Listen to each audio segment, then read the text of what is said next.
Welcome to our 65th podcast. Today, we'll be talking about the recent ACMP Global Conference and share some key takeaways.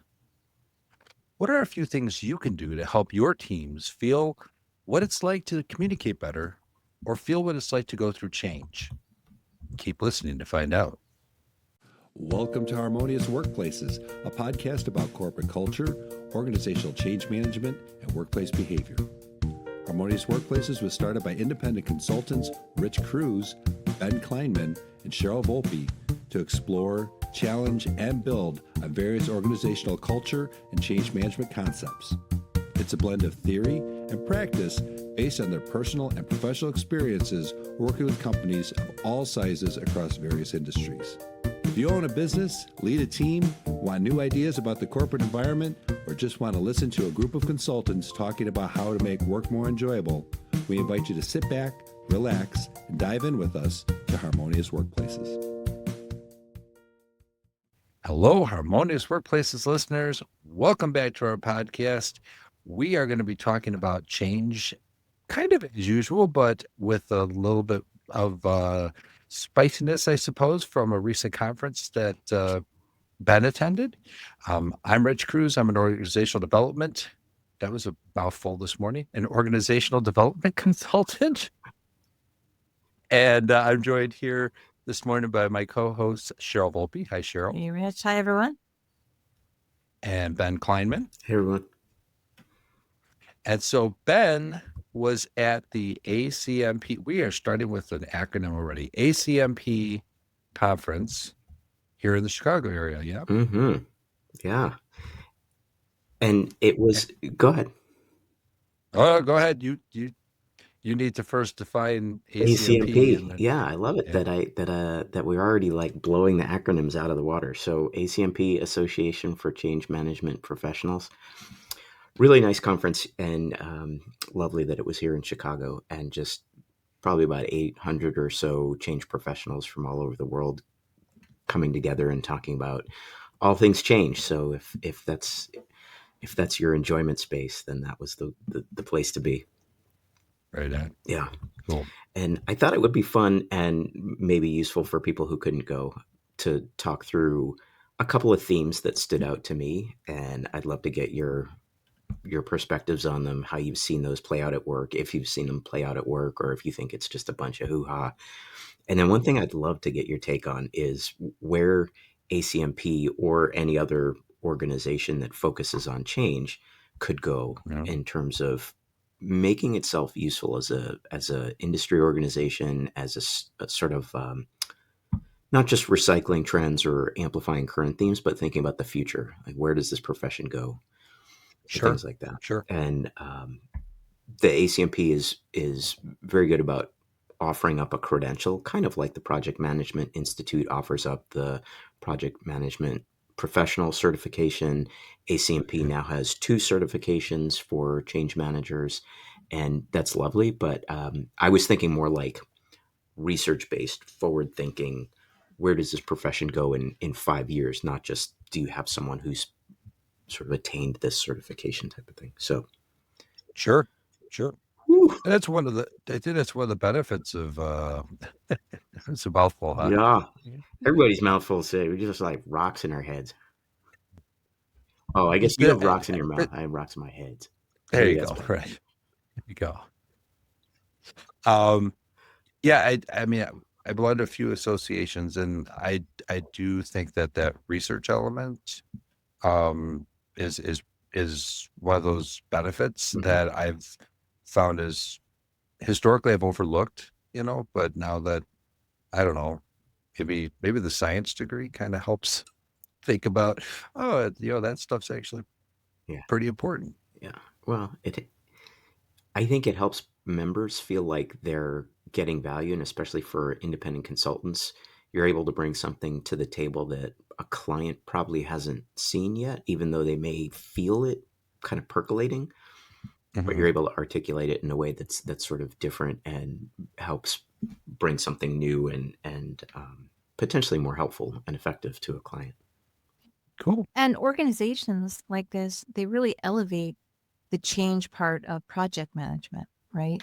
that change element is so important in project management. In years past, the reason projects could be so hard to manage, depending on how complex they were, is there was an element of change, and that was overlooked and just rolled into, well, this is the project and here's the goal. But Mm-hmm. the Mm-hmm. the neuroscience, the psychology, the planning, the answering, the relationship building that is required for that change element in a project, it's so important. And that's why I just love these organizations that elevate that. Yeah. And pretty much to a person, everyone at the conference would say that change management is a whole separate thing from project management. They would Absolutely. hive those two off from each other early and often, so that I I I there's can no see that. confusion. Yeah. Yeah. I mean, if I think about, so there's in project management, there are 5 process groups, and then there are 12 knowledge areas, and I can't think of in any of those in that whole matrix Which is is 60 change. 60 boxes. Yeah, 60 boxes. Like there's nothing literally about change and managing change in any of that. Right. Right. So it makes sense that it's Yeah. separate.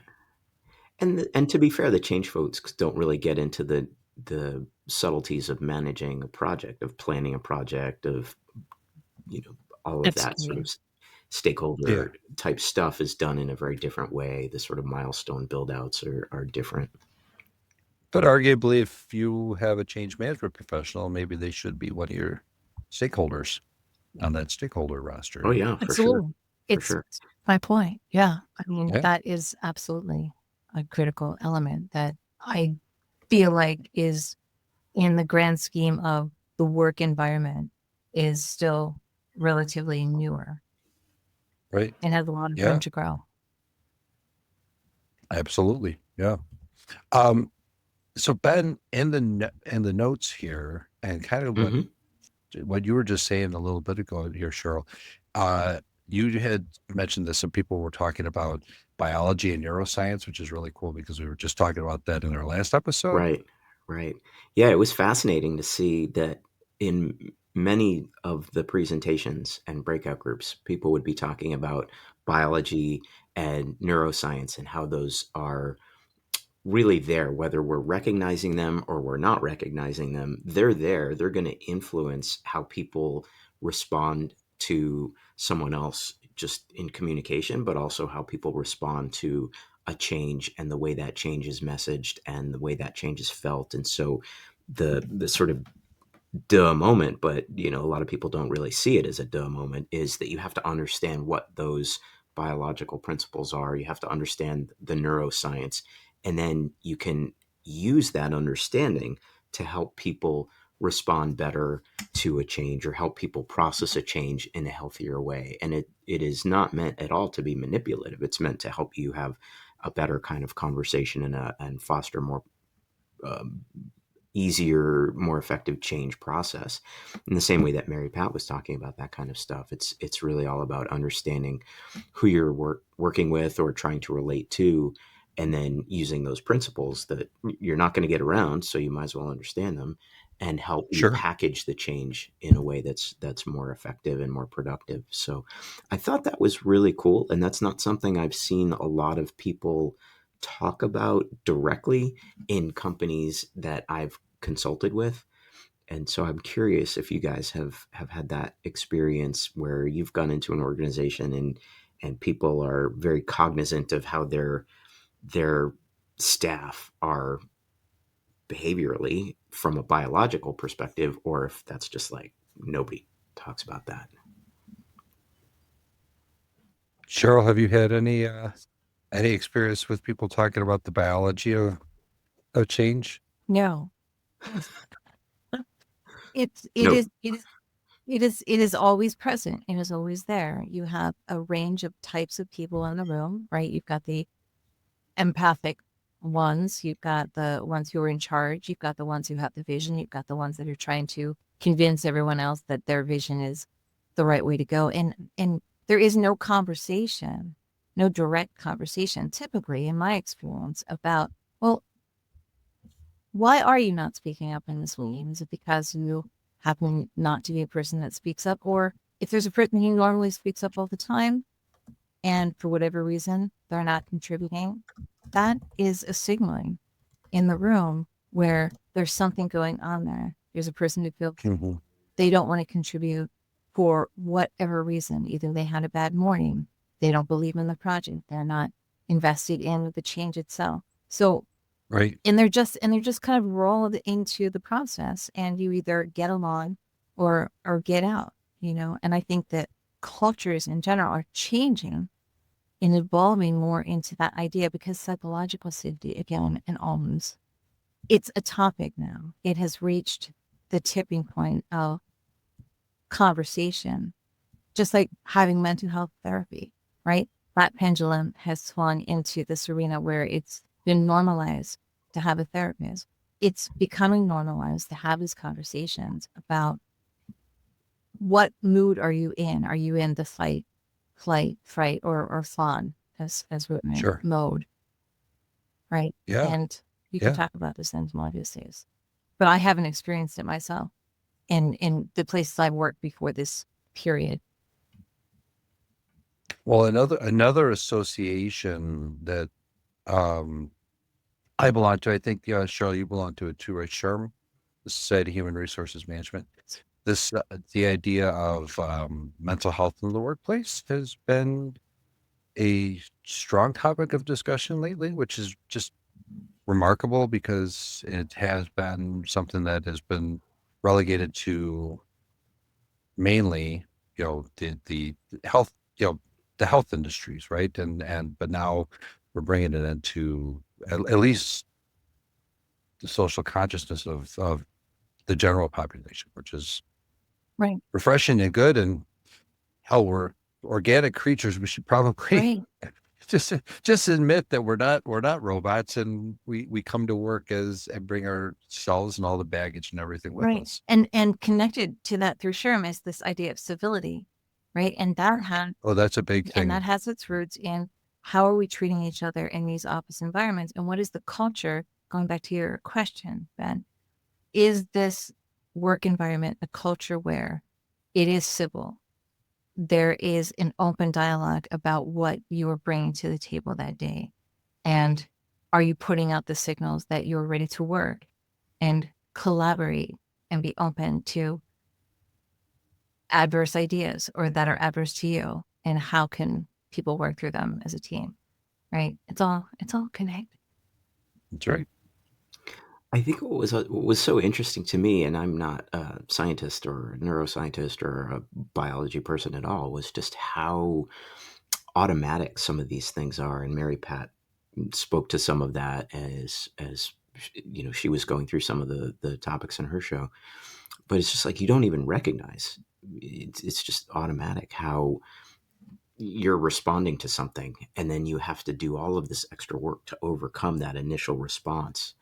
And so, for people in an organization that are trying to help others through a change, or for leaders who are trying to figure out how to work with someone, or how to communicate with someone, or how to message where the organization is going and why they're doing something different than they had been doing before, taking into that process this idea that people are just going to automatically respond, regardless of what you say, regardless of how you frame it, they're going to have a response. And so you have to understand that they're going to respond no matter what. And it may not be in a way that you find very helpful at first, but that you can help people sort of swim through those troubled waters in ways that are maybe easier or more civil, to your point, or more collaborative, or more cohesive, or more supportive, rather than just, in the past, I feel like organizations were very good about just announcing a change, ramming it through, and not really caring.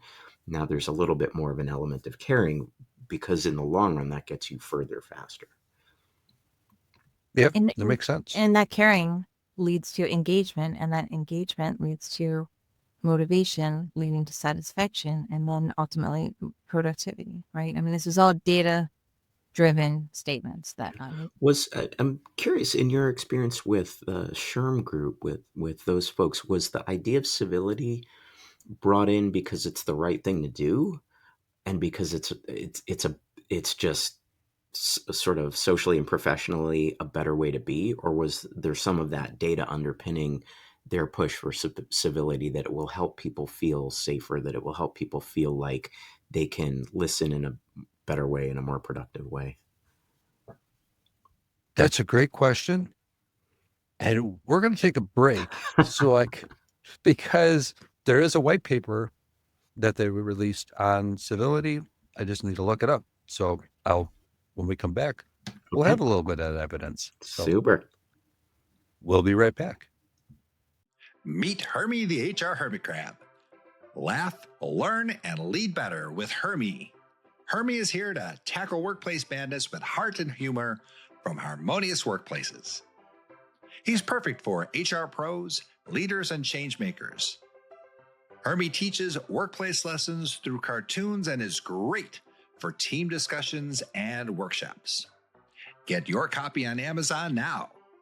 www.hermiehrhermitcrab.com. Again, that's hermiehrhermitcrab.com. And we're back.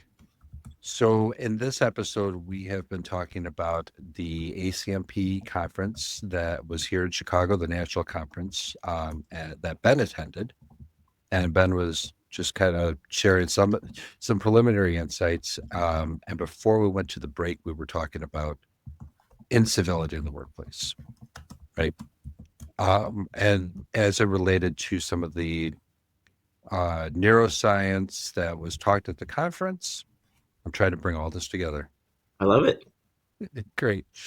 So what we had mentioned was that the Society of Human Resources Management, SHRM, the other organization that we brought into the conversation, they have been addressing incivility, specifically in 2025, largely because of political discourse that's happening in the workplace. And they put out a civility starter kit that you can go and find on there. I think it's free.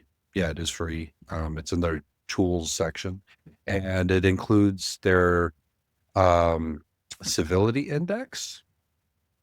So they actually did a survey and a study that revealed that 8.3 million acts of incivility occur every hour, fueled by political tensions, burnout and stress, and leadership inaction. It comes with a political conversations playbook, cards against incivility, 5 steps for encouraging civil conversations at work, a workplace civility handbook. Boy, they went all They in. left out the Mad Libs, really. That was Right. missed my goal. Yeah. So, Dang. but it's one of the things that triggered this was mental health. And they're very clear about that. But a lot of this came out of the political discussions that were occurring. That's great. So, That's great. um, Let's talk about some other themes. yeah. I know, Rich, that you wanted to get into some of the ways that we could help people feel like they're actually feeling a change, or help people feel like their understanding of how to communicate better is not just intellectual and sort of thought based, but they can actually feel what it's like to be in a better conversation, or a more helpful, safer conversation. So maybe sure. we could dive into that. But For sure. before we do, I want to try round robin, super fast lightning round. Oh boy.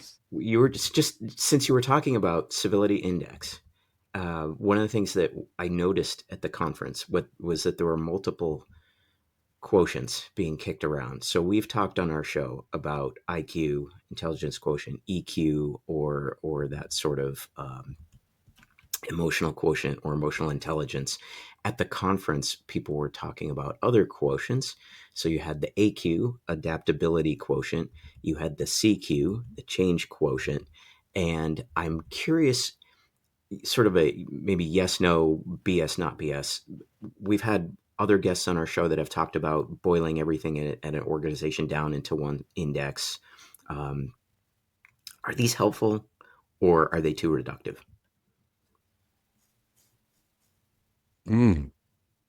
Cheryl, any thoughts on your end? I think they are helpful. I think that to give names to these things that, again, crystallizing these things that are already happening in the room, right? And that magical keyword gives it a substantial ness to be measured, to be evaluating, to become data that can be used to advance itself. I think are useful. I like what you just said there about naming it. From an organizational development standpoint, that's one of the things that has come into conversation over the last couple of decades, maybe. And in that realm is, really identifying what's going on in the organization and naming it. Because if you don't have a grasp on that, and you don't know what you're talking about, it's just in the ether, if that makes Right. And sense. that's just in Those- clinical environments too, just because when you have fear and anxiety, something that is causing extraordinary stress, naming it, Earl, even, all right, this is an idea. Earl, But like, oh, I know what this is. This is Earl, and Earl is bad, and I can control that with him in. right And on. it's Your Earl quotient. I think EQ is taken, but maybe we can figure out another letter. a different letter for that. Yeah. Okay, cool. That's really helpful. I Yeah, love that idea yeah. that naming it can help you understand it and frame it, and then you can start to monitor it and measure it and things like that. And it gives people a shared language too, which I think we've also talked about as a very important thing. Right. Can People, I ask you, Ben, when you were there, were people into it? Were people buying into it? Was there a consensus that you could feel that this was helpful to the audience? oh yeah, Yeah. yeah. People loved having conversations about emotional intelligence and recognizing that that was part and parcel of some of the stuff we were just talking about in terms of psychological safety and neurodivergence and understanding where people are on a given day and power dynamics and all of that, and then just these ideas of figuring out ways to measure a person's sort of flexibility or adaptability or ability to change, or an organizational summary of that. Yeah, people Hmm. found those to be very useful, very very appealing. Mm. Okay, Speaking of yes sir. conversations, one thing I wanted to ask you, we had one of our guests early on was at this conference as a person of great interest over there, right? Alex Prassis, A muckety muck, as we a might muckety call Oh, them. muck. That's right. Yes, We knew her when. we knew her when. Yeah, we knew all these people when, and that's just so cool. Well, she's now the I don't think we're president of launching the anyone's Chicago. careers, which is a bummer. No, no. But I do think it's cool that we can say, hey, don't get too big for your britches, young whippersnapper. Right, right. I can say that just because I'm an old man. But yeah, Alex was there. Alex Prassis was there. And since the conference was in Chicago, Alex is the leader of the Midwest chapter of the ACMP, and the Midwest chapter is one of the bigger chapters globally, and they do a ton of programming and they have a ton of value add activities for members. And so she was there, and she had a really great opportunity to speak at panels and sort of help kick off sessions and really give a good Midwest welcome to everyone who was coming to the conference from all over the world. The Midwest chapter also hosted a evening soiree on a boat that went up and down one of the sort of the waterfront in Chicago. So that was very fun, and Those are just got fun. a chance to meet people from around the world. Yeah, but she did Nice. great, and she was very much a really cool presence at the conference. did she have an opportunity that you know of to speak about her main topic of trust and how it is, needs to I be don't know. permeated? I was bopping around so many sessions. I don't know if she spoke about that at a breakout or at a given session, but I know that in individual conversations, of course, that came up. Yeah. And I can ask her, I suppose. I Well, know where and to I find it. saw her. Right, right.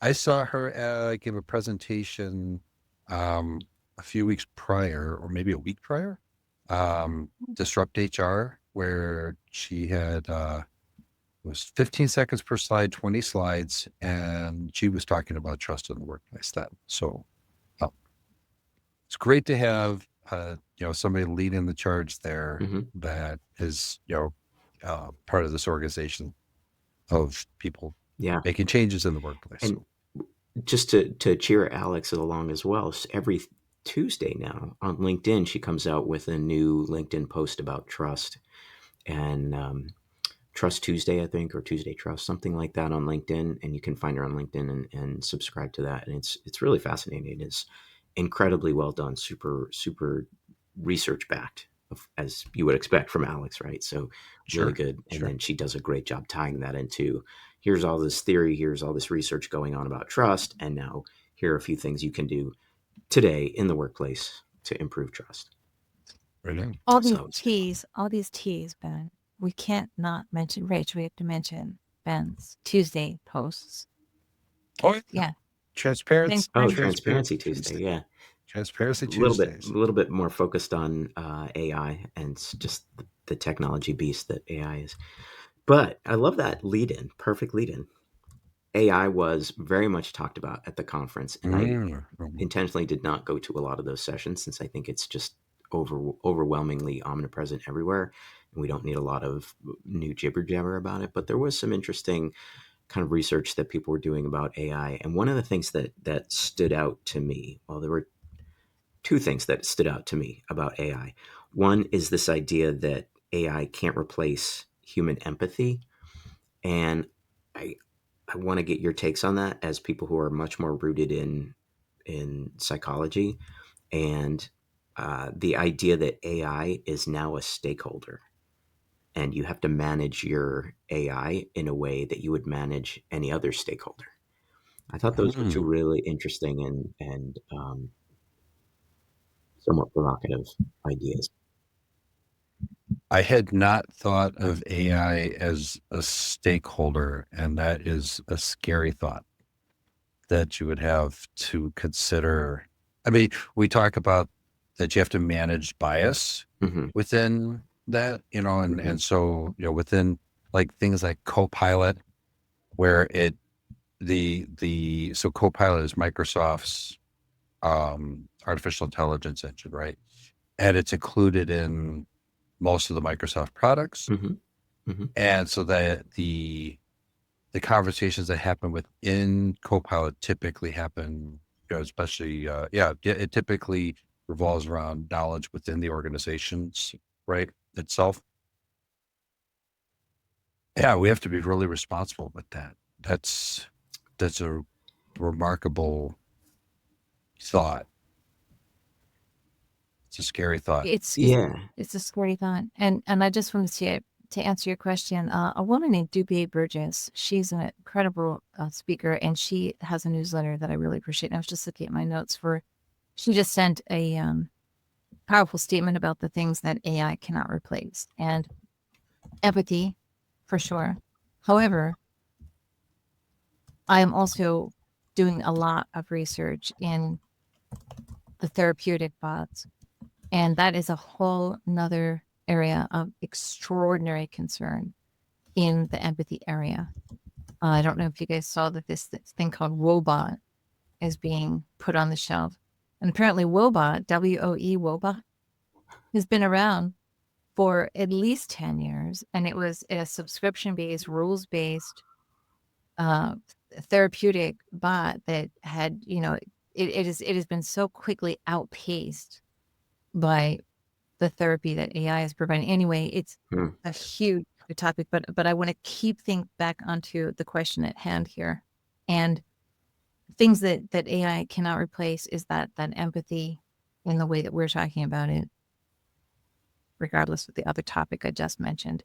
And also things like influence and skills as a person in a room talking to other people and influencing other people. You still need to do that as a human being.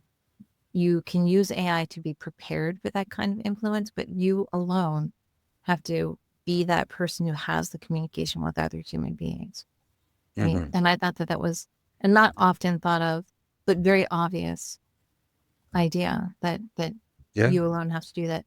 Now, as far as a stakeholder, I would like to know more about what they mean in that way, as opposed to a tool, and not, Mhm. stakeholder suggests that there is a whole A person, other right? Some person with sentient with being. a sentience, with its own Yeah. agenda and things that it could bring to the table for ill or for Yeah, no, it's certainly an interesting consideration. In the past, people at organizations would always talk about setting up your data so that your database could be easily insightful and you could extract insights from your database and you could build pretty dashboards easier and you could have people look at trends and metrics easier, and then that would lead towards some sort of aha moment in your Mhm. boardroom.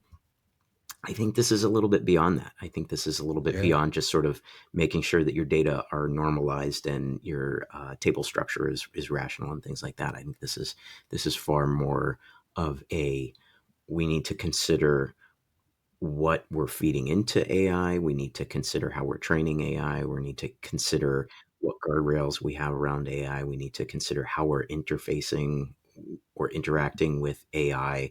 And it's a lot more of that. Like you're saying, it's almost treating AI as another person around the table, which is fascinating. Yeah, it is.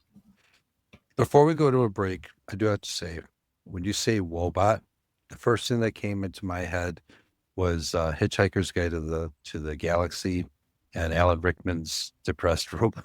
I can't remember his name now. I put it around. Yeah, it's that. Oh, Uh, oh yeah. Yep. Okay, let's do this. We're gonna take a quick break, and when we come back, we're gonna We're, move we're going to towards talk about wrapping things up. feeling change and feeling communication. Feeling change and feeling communication. Love it. Okay, we'll be right back. Dysfunctional organizational cultures and poorly managed transformations can devastate employee morale and motivation, leading to disengaged employees, poor work quality, and the loss of your best people. The impacts to your organization include high costs, low productivity, and wasted resources. At Harmonious Workplaces, our purpose is to help you build the best workplace possible. We are advisors applying proven organizational development and industrial organizational psychology methodologies to help you become your best organization. We are doers, using time-tested principles to help you execute organizational change initiatives smoothly and successfully. To discover how Harmonious Workplaces can impact your organization, visit www.harmoniousworkplaces.com and book a free 30-minute information session with one of our consultants today. Again, that's www.harmoniousworkplaces.com. And we're back. So, in this episode, we've been talking about the ACMP conference, the Association for Change Management Professionals, and some of the insights that Ben has gleaned from attending that conference.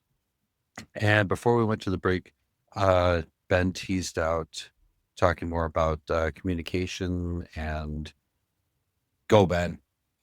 So, one of the things that I found just incredibly cool about the conference was that in multiple sessions, people were using different techniques to help people in the audience feel what it's like to have a good conversation and feel what it's like to have a conversation that is just not going well. And there's something Mhm. about feeling how that conversation is going that's very different than just thinking about how you're going to go in and talk to colleagues, or how you're going to go in and run a team meeting, or how you're going to go in and have a conversation with your boss or your person that you manage. So that was really cool. And then the other thing that I found really interesting and along the same lines about sort of feeling what it's like to be overwhelmed by change and feeling what it's like to try to have all of this change forced on you, and just Hmm. the how quickly your body starts to feel overwhelmed. And so many of these techniques and sort of interactive activities were born in the world of improv. And so it was a really nice tie-in to not just Chicago and sort of the second city improv that goes on here, and that sort of exploded the idea that improv could be fun and exciting in an entertaining way, but this idea that you can use improv techniques and bring those into the workplace. And the other thing that was really fascinating about it was that you could do this in a way that was very scalable, in the sense that someone had been leading a session of 800 of us going through these exercises where we're feeling just, oh my gosh, I am overwhelmed with change, but I'm having a great time going through this. It was a very safe space, very safe environment, and going through this thing and just laughing our full heads off, but getting a sense of, okay, when I go back to work, I'm going to have to be really thoughtful about how I ask people to change. And Sure. that was really interesting. I don't know if you could easily replicate that over Zoom.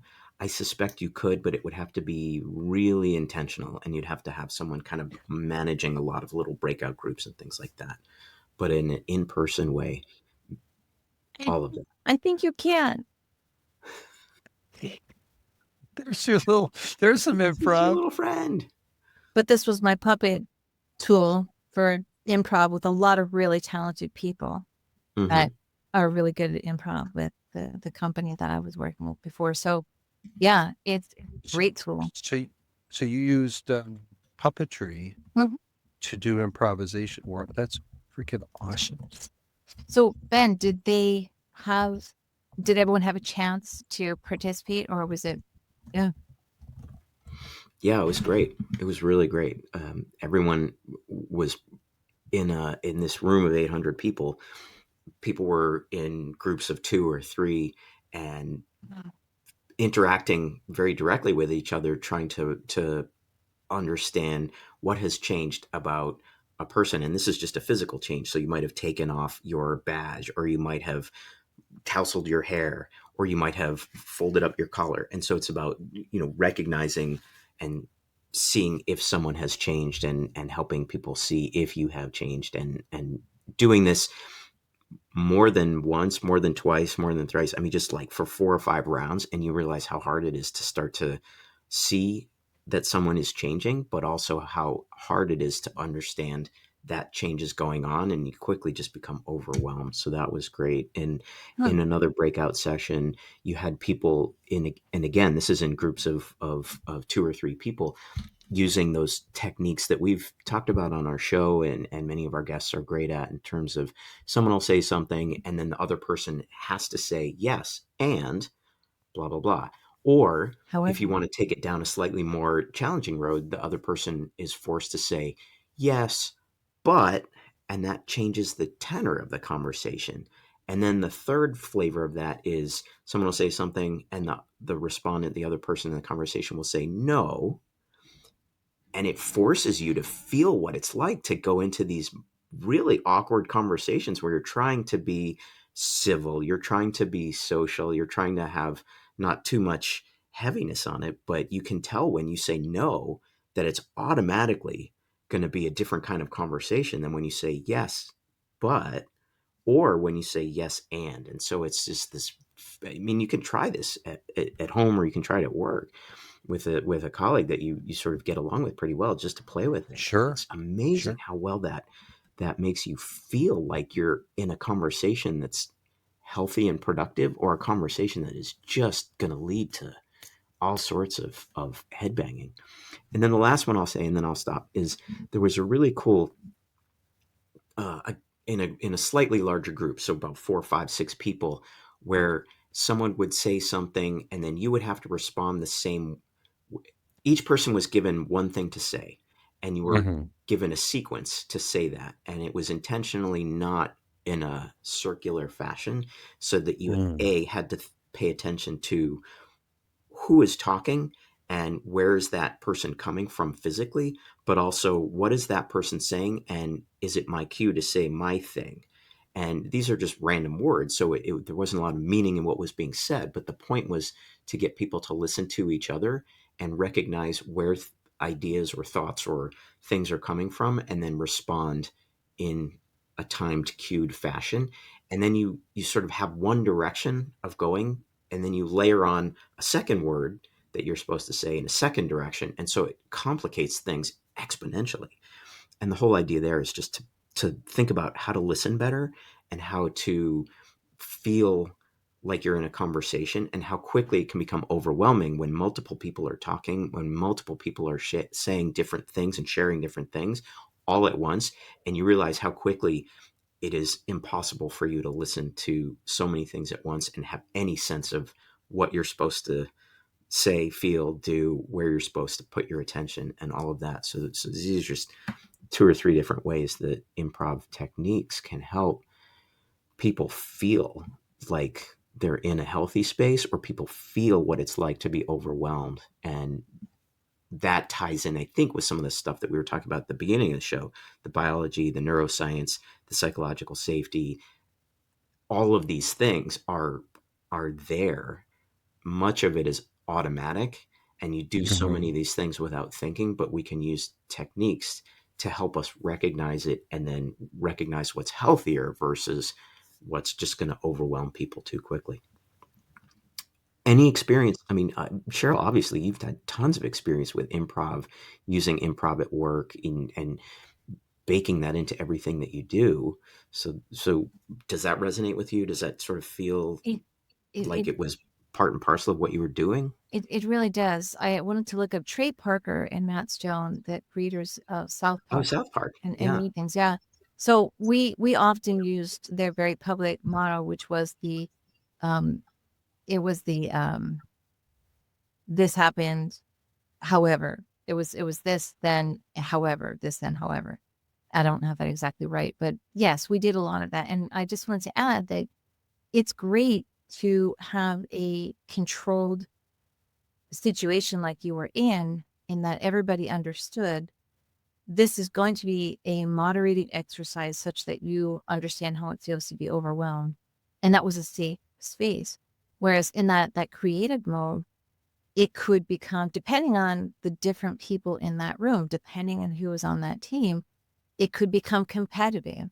It was a skill to keep the buoyancy of the room up and going, and it was good to have a moderator. And then there was the goal, there's a goal of creating something that you could use in production. We were writing, so that was a real pressure, and there was a time element, and there was a cost element, and there Mhm. was almost like a athletic, really, like mentally athletic, to be a good listener, to not only pay attention to the material you're being presented with the people in the room, and then to think of all the things in your experience, in your world over the course of your lifetime that you could bring into that room to make connections. So very much. And you had writers not just in the Philly area, you had them from all over. So did you facilitate these via Zoom, or were they all in person, I, or I how I that? did facilitate them in the beginning, and then there would be a room lead that would be part of the process that I would put into place, and then this would go over many, many weeks. And we had two rooms going at the same time. And much of it was digital, especially during COVID. All Okay. of it was. So the rooms Yeah, turned sure. online. Yeah. So Wow. I love the idea that they had done this at that conference, Ben. I mean, the organization, whoever brought that innovation into that space and organized it and then executed it, had to be a good speaker, good Yeah, no, it sermon. was multiple sessions were using those techniques and exploring them in different ways. So it was really really cool to see that Yeah. kind of I permeate love the I different love the aspects of the conference. yeah. I, I, I love the arts connection. I Yeah. That's I do have one more question. How long did it take a room of that size with that many people to understand what needed to happen? And was there any confusion in the actual exercise? Have you ever been the person who like understood the instructions and then had to wait 10 minutes while the other 8 people figured it out? Right. Yeah, it Or was or the or you're the one who's confused? it's a great question, and the facilitators generally did such a good job of explaining the exercise with without giving away the punchline, but they would explain, here's what we're going to do. And it made it, I think the way that they made it work was that they made it very, very simple. And so it was like 2 or 3 instructions. Turn to the person next to you, say this or do this. And it was like no more than 2 or 3 very, very simple instructions. And so that made it easy for people to do. And yeah, there were different people who would be sort of scratching their heads or saying, what was I supposed, what was number 3? But they would have Oh, that yeah. up on the slide on the presentation screen, and so you could easily do that. And there were enough people around that each of us could kind of help each other say, okay, I think we've got 1. Yep, we've got 2. Let's go. That's right. Step number 3 is XYZ. And so then we could just launch into it. So it was So great. really good facilitation, very clear instructions, not too many instructions, and then a supportive room. So it was all of those things. I love I love that that. they Yeah, have the ambition to make that happen, and they planned it yeah, so simply. And yeah. and Rich, you have had many experiences like this with the arts. I mean, your whole family is Well, that just a couple of weeks ago, I was here in Chicago at a new place, Garcia's, which is uh, Grateful Dead themed, which is it's a new place. You ever been there? It's really cool. Um, and I facilitated a drum circle there. And immediately after the drum circle, there was an improv component to this. So there was somebody, I don't know where he was from, but I participated in one of the exercises, which was what do you call it? Beastie rap battle or something like that, right? So it was here you have this word, and you have to rhyme the word, and it has to relate to what we're talking about, so it was I my only part on it was I played the drum beat, and but it was kind of cool because the drum beat continued, like it had to continue on even when they messed up. They had to jump back into the oh, rhythm, it's and and you know like the toe line. it, yeah, yeah, right, it kept them moving forward. It was really cool. Yeah. That's great. Lots of That's stuff. great. Oh, I love I Very love cool. all that. And to me, it makes a lot of sense that you would have people who would come up with these interventions, particularly with people who have an interest in working with people at work, because the Holland codes, it's standard SDS. So Holland is a researcher that has put out our interests, right? If you ever heard of the strong interest profile, or ONET online, the next move, or my next move, uh, that's all related to this. And what it says is people are drawn to specific types of work, right? And so people that are interested in HR, change management, those types of things, typically have a strong desire to do work that's social, artistic, and enterprising, right? Those as opposed to, I forget what the other ones are. Investigative. There's a few. There's 3 other ones. There's 6 profiles altogether. But it makes sense that you have all these people who are SAEs or AESs or whatever. There's some artistic element to that. Which makes a lot of sense. Hmm. Hmm. It does. Before We we are. go, I was just gonna say we're just about a time. yeah, we're just about at time. Really curious, in 30 seconds or less, what would you love to see the ACMP do as far as promoting the organization, promoting change as a profession, taking change forward 3 to 5 years?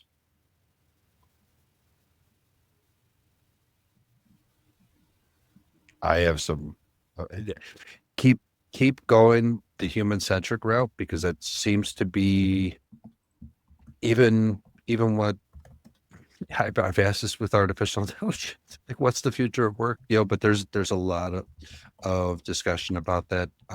Keep going the human centric route. I One of the things that I wanted to bring up was our book, Hermie the HR Hermit Crib, right? Hmm. So we're talking about earlier, um, the biological processes that happen at work, right? I mean, we sort of intentionally went with these organic characters, right?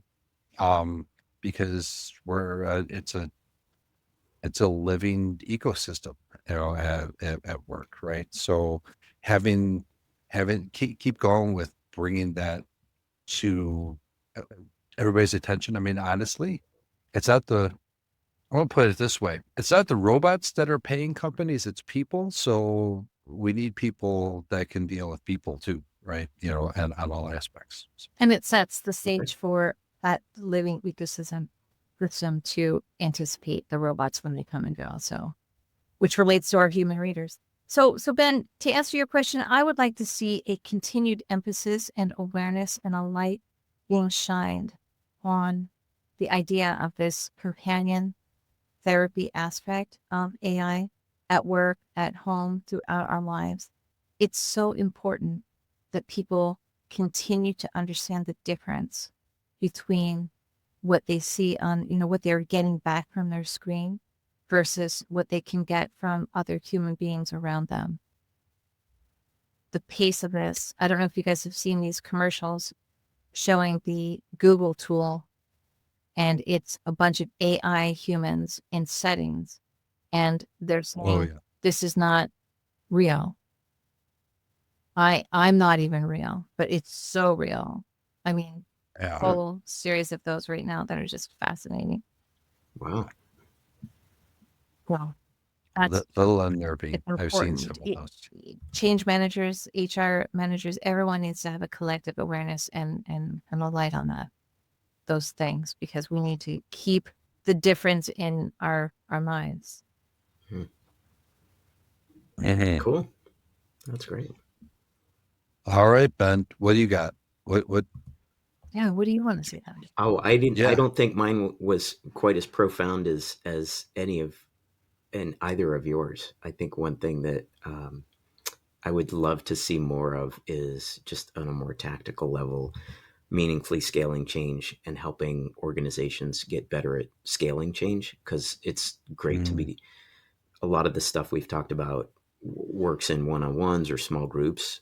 So it was really nice to see that you could do some of these improv techniques in a much larger setting. But I think when we talk about rolling out a change, when we talk about sustaining a change across a global organization with 30 to 40,000 people, that's a different muscle. And so figuring out how to do that, I think the profession would benefit. The organization would benefit from helping professionals do that. And then the other thing was more just using research to help with some of that. How do we get organizations to get better at change? We've talked a lot about today and on other shows about helping individuals get better with change, but how do we sort of do that and measure that and facilitate that at the organizational level? Sure. Okay. Yeah. I do want to clear up one thing for the South Park guys and leave our audience with this. The technique was but, therefore. And But, it was very therefore. effective. You can use it starting right now as you're writing any kind of story, any kind of art, any kind of cohesive plot line that you need to develop for any use by one. But, therefore. And you write a statement that something happens. It's either but or therefore, and alternate in it. It keeps you going. What? Oh. I'll have to keep that in mind as we roll along with Okay. Herbie book number 2. Therefore. Yeah. Cool. Makes sense. Cool. Well, thanks. All right. Appreciate the perspectives. Who wants to take us out today? Thank you, Ben, for the summary. Thanks, everyone. Make change your friend.